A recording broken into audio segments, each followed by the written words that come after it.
Central, FM, Equilibrio. Le comentaba que es martes 7 de enero de 2020 y hoy celebramos a San Raimundo de Peñafort. Un saludo a todos los que se llaman Raimundo.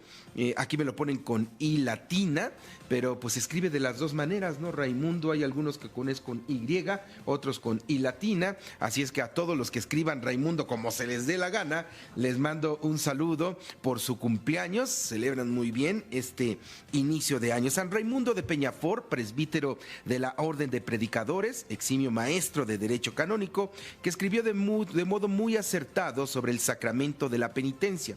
Elegido maestro general de la orden, preparó la redacción de las nuevas constituciones y llegado a edad muy avanzada se durmió en el Señor en la ciudad de Barcelona, allá en España. Nombre de origen germánico cuyo significado es aquel que es protector o buen consejero. Eso significa Raimundo, aquel que es protector o buen consejero. Patrono es el patrono de abogados, especialistas en derechos canónicos y de las ciudades de Barcelona y Navarra en España. Bueno, en México debe ser uno de los santos más recurridos por los políticos, ¿no? Este hombre que es patrono de los abogados, patrón de los abogados. Se canonizó por parte del Vaticano un 29 de abril de 1601 por el Papa Clemente VIII. Así es que un saludo a todos los Raimundos, un nombre muy socorrido, muy utilizado en nuestro país. ¿Qué pasó un día como hoy, 7 de enero de 2020? En 1797 se consagró la primera bandera tricolor italiana, verde, blanco y rojo, en el Congreso de Reggio, allá en Emilia. En 1870, sublevación en Haití contra el presidente Silverio Silvané, que es fusilado por los rebeldes durante los disturbios. En 1878 muere Anselmo Suárez Romero, él es un escritor cubano. En 1907 inicia la huelga en la fábrica de textiles de Río Blanco en Veracruz, movimiento obrero considerado antecedente de la revolución. En 1908 se da la promulgación de la ley de escuadra para dotar a España de fuerzas marítimas de las que carecía tras los desastres sufridos en las guerras de Cuba y Filipina. En 1928 el Támesis se desborda a su paso por Londres, originando una de las mayores inundaciones en la capital británica. En 1946 las potencias vencedoras en la Segunda Guerra Mundial reconocen las fronteras de Austria de 1937. En 1950 nace Alberto Aguilera Valadez, conocido como Juan Gabriel, exactamente, este hombre que pues muchas de sus canciones se convirtieron en la filosofía de la cultura mexicana, Muchas de estas canciones de Juan Gabriel, nacido en 1950, un día como hoy, se han convertido en pues muchas fiestas, en muchos brindis que ha tenido Juan Gabriel, que ha propiciado Juan Gabriel. Una vez a José José se le acercaron y le dijo una señora: oiga, don José, fíjese que yo he llorado muchísimo con sus canciones. Y José José le contestó: yo también, muchísimo.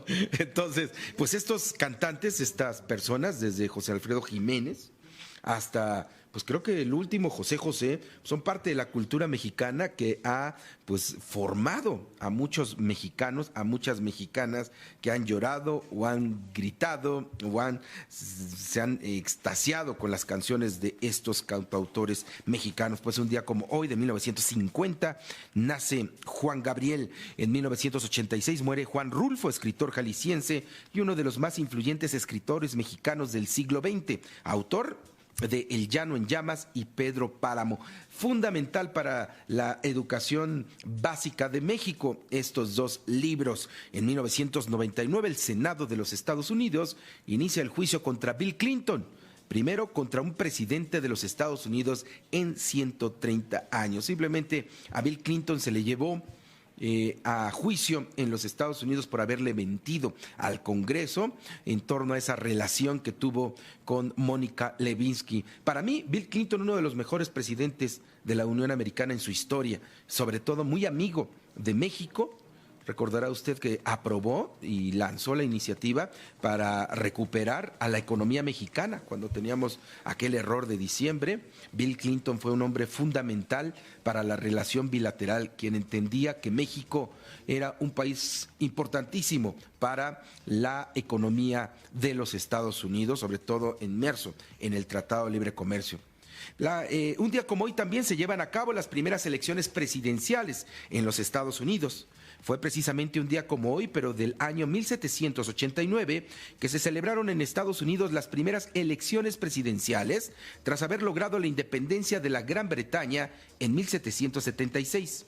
Este primer proceso electoral estadounidense para obtener el primer presidente de su vida independiente dio como ganador al héroe de la guerra por la libertad de ese país, el general George Washington. Estos comicios fueron los primeros previos a la Constitución de 1789, ya que en ese país en un principio no existía la figura de presidente como ahora lo conocemos. Al general George Washington se le eligió sin oposición, logrando 69 votos, con un esquema en quien tuviera y obtuviera el primer lugar sería el presidente y el segundo lugar sería el vicepresidente. En ese entonces, lo que ahora se conoce como la 12ª enmienda constitucional no existía, por lo que las reglas electorales eran aún incipientes. El segundo lugar en la elección lo obtuvo John Adams, de Massachusetts, quien por tal razón ocupó el cargo de vicepresidente para posteriormente convertirse en el segundo mandatario de la Unión Americana. Por su papel en la Guerra de Independencia, George Washington gozaba de gran popularidad en lo que entonces operaba aún como las 13 colonias. Además, el primer presidente de los Estados Unidos presidió con éxito la Convención de Filadelfia e hizo que los artículos de la Confederación se hicieran mucho más fuerte para su cumplimiento con la nueva Constitución de los Estados Unidos de América. En la actualidad, el sistema electoral de los Estados Unidos es considerado ya anticuado, pues se basa precisamente en los preceptos constitucionales de 1789, cuando el republicano George W. Bush se impuso al demócrata Al Gore, perdiendo en el voto popular, pero ganando en el colegio electoral, ocurriendo algo similar en el 2016 entre el republicano Donald Trump y la demócrata Hillary Clinton. Complicado este sistema electoral de los Estados Unidos, en donde pues no muchas veces gana el que tiene más votos de los ciudadanos, sino el que tiene más sufragios en el colegio electoral.